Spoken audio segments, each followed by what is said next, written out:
Hello friends, welcome to Vamja education. આ વિડીયોમાં આપણે ધોરણ 8 વિષય ગણિતનું ચેપ્ટર નંબર 11મું છે, જેમનું નામ છે માપન। તેમના સ્વાધ્યાય 11.2 નો ક્વેશ્ચન નંબર 7 આપણે જોવાના છીએ અને આ ચેપ્ટરનો આ લેક્ચર નંબર 13મો છે। ક્વેશ્ચન નંબર 7, કોઈ મકાનના ભોંયતળિયામાં સમબાજુ ચતુષ્કોણ આકારની 3000 લાદીઓ લગાડેલી છે। દાખલા તરીકે એક મકાન છે, એના મકાનના જમીનમાં કુલ 3000 નંગ લાદીઓ લગાડેલ છે। આ લાદીના વિકર્ણની લંબાઈ આપેલી છે। દાખલા તરીકે આ લાદી છે તો એના વિકર્ણની લંબાઈ આપેલી છે। એક વિકર્ણની લંબાઈ 45 છે તો બીજા વિકર્ણની લંબાઈ 30 સેન્ટીમીટર છે। હવે એક ચોરસ મીટર લાદી ઘસવાનો ખર્ચ ₹4 હોય તો સમગ્ર ભોંયતળિયાની લાદી ઘસવા માટેનો ખર્ચ કેટલો થશે? તો આમાં એક દાખલામાં ટ્વિસ્ટ છે। જેમ કે આમાં વિકર્ણની લંબાઈ સેન્ટીમીટરમાં આપેલી છે, જ્યારે લાદી ઘસવાનો જે ખર્ચ છે તે ચોરસ મીટરમાં આપેલો છે। એટલે કે સેન્ટીમીટર અને મીટરનું આપણે કંઈક સંબંધ તેની અંદર બેસાડવો પડશે। પરંતુ સૌથી પહેલા આપણે એક લાદી કેટલા ક્ષેત્રફળની છે તે શોધી લઈએ આ વિકર્ણની લંબાઈ ઉપરથી।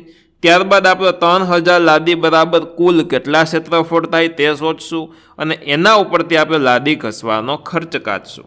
તો સૌથી પહેલા આપણે એક લાદીનું ક્ષેત્રફળ મેળવીએ। એક લાદીનું ક્ષેત્રફળ બરાબર 1/2 ગુણ્યા બંને વિકર્ણનો ગુણાકાર, એટલે કે વિકર્ણ 1 ગુણ્યા વિકર્ણ 2, આવી રીતના પણ હું લખી શકું, બરાબર 1/2 ગુણ્યા પ્રથમ વિકર્ણ 45, બીજું 30 છે, એટલે કે 45 ગુણ્યા 30। જેમ કઈ છેદ ઉડતા હોય તેમ છેદ ઉડાડી દેશું આપણે।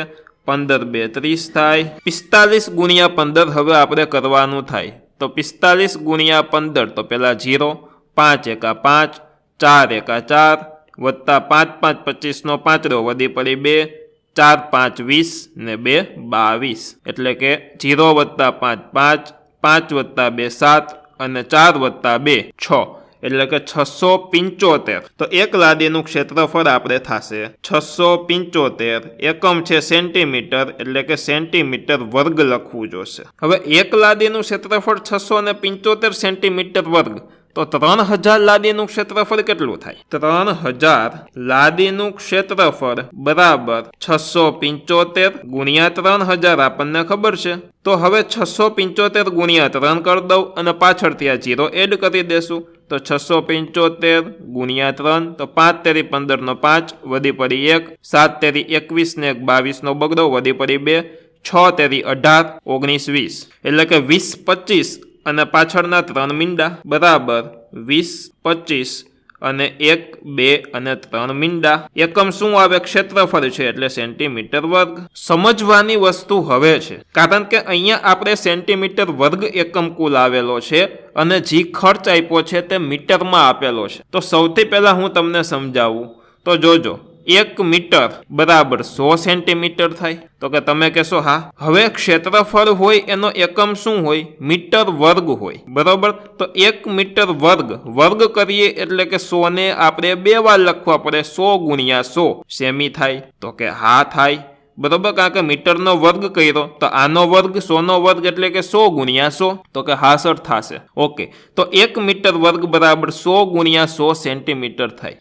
પરંતુ આમાં આપણે સેન્ટીમીટરમાંથી મીટરમાં ફેરવવાનું છે। એ મેં મીટરમાંથી સેન્ટીમીટરમાં ફેરવ્યું હતું। 1 મીટર બરાબર 100 ગુણ્યા 100 સેન્ટીમીટર હતું, તો 1 સેન્ટીમીટર બરાબર આ જે છે એને આપણે મીટરમાં ફેરવવું હોય તો આના છેદમાં આપણે 100 ગુણ્યા 100 મૂકી દઈ એટલે મીટરમાં થઈ જાય, મીટરમાં ફરી જાય, એટલે આટલા સેન્ટીમીટર વર્ગ, એટલે કે 20 25 3 0, 20 25 1 2 3 0 સેન્ટીમીટર વર્ગ બરાબર 20 25 3 0 ના છેદમાં 2 વખત 100, મેં તમને સમજાવ્યું તેમ 100 ગુણ્યા 100 અને એકમ થઈ જાય હવે મીટર વર્ગ।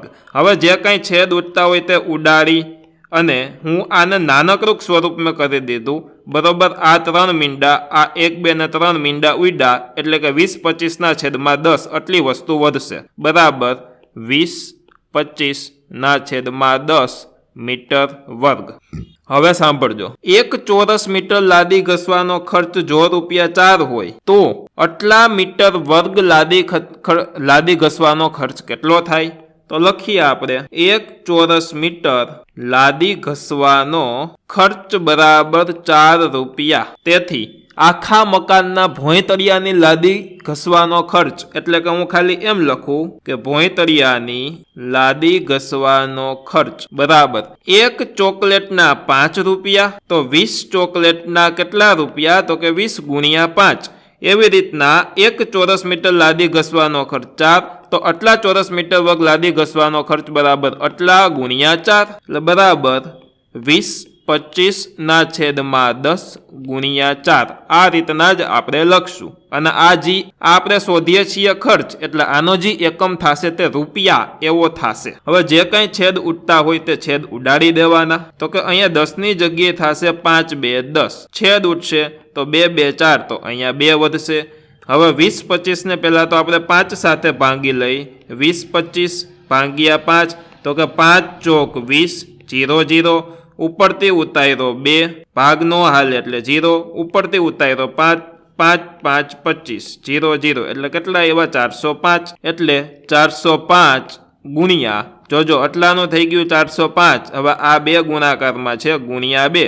405 ડબલ મોઢે થાય, 400 ડબલ 800, 5 ડબલ થશે 10, એટલે 810. અને એકમ છે આપણો રૂપિયા, એટલે આગળ હું આવી રીતના રૂપિયાનો સિમ્બોલ કરી દઉં. તો આખા મકાનના ભોંયતળિયાની લાદી ઘસવાનો ખર્ચ કેટલો થશે? 810 રૂપિયા થશે. હવે આ દાખલામાં જો આપણે બી ગયા હોય કે ઓહો આટલા બધા સેન્ટીમીટર વર્ગ છે તો કેટલા રૂપિયામાં લાદી ઘસાઈ જશે, પરંતુ જવાબ કેવો આવ્યો? 810 રૂપિયામાં જ ઘસાઈ જશે. બસ એ જ ચમત્કાર છે, એ જ વસ્તુ છે એકમમાં સેન્ટીમીટરમાંથી મીટરમાં ફેરવ્યું તેમાં. તો આ વસ્તુનું ધ્યાન રાખવાનું. આ વસ્તુનો મેઇન કી પોઈન્ટ હતો કે 1 મીટર બરાબર 100 સેન્ટીમીટર. તેથી 1 મીટર વર્ગ બરાબર 100 ગુણ્યા 100. અહીંયા મીટરનો વર્ગ કરો છો તો આ 100નો પણ વર્ગ થશે, એટલે કે 100 ગુણ્યા 100 સેન્ટીમીટર વર્ગ. બસ આ 100 ગુણ્યા 100 એ જ આ દાખલાનો કી પોઈન્ટ છે, જેની તમે નોંધ લેશો જી. ઓકે, આની સાથે સાથે સરસ મજાનો આપણો આ દાખલો પૂરો થાય છે. આશા રાખું છું કે આખો દાખલો તમને વ્યવસ્થિત રીતના એકદમ ડિટેલમાં સમજાઈ ગયો હશે. જો સમજાઈ ગયો છે તો વિડીયોને ચોક્કસથી તમારે લાઇક કરવાનું રહેશે. ચેનલમાં નવા હોવ તો સબસ્ક્રાઇબ કરીને બેલ આઇકન દબાવો, તથા આ વિડીયોને તમારા મિત્રો તથા પરિવાર દોસ્તો સાથે ચોક્કસથી શેર કરો. અને હા, તમારા ધોરણના કોર્સ ખરીદવા માટે પ્લે સ્ટોરમાંથી વામજા એજ્યુકેશન એપ્લિકેશન ડાઉનલોડ કરો. ધન્યવાદ.